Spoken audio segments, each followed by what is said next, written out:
Hi అందరికీ నమస్తే. అందరూ బాగుండాలని అందులో మిమ్మల్ని కోరుకుంటుండే. మరి ఈరోజు చిరాబ్ది ద్వాదశి అండి. ఎప్పుడైనా తులసికి దామోదరికి ఉసురికి కళ్యాణం చేస్తాను నేను. కానీ ఈసారి వర్షం, ఎప్పుడు వర్షం వస్తుంది. ఈసారి కూడా వర్షం చూడండి. మళ్ళీ గాలి వెనక మొత్తం అక్కడ పెట్టినాం.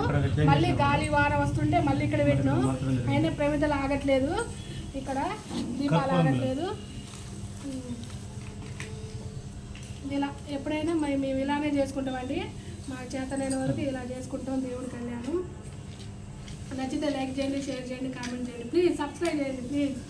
ఇంక ఇలాంటి వ్రతాలు నోములు నాకు తెలిసిన వరకు చిన్న చిన్నవి చేసుకునే వంట మీ అందరికీ సపోర్ట్ చేస్తా ప్లీజ్. అందరూ సబ్స్క్రైబ్ చేయాలనుకుంటున్నాం నేను. ఎందుకంటే మనం ఇలాంటివి చేసుకోవడం వల్ల చాలా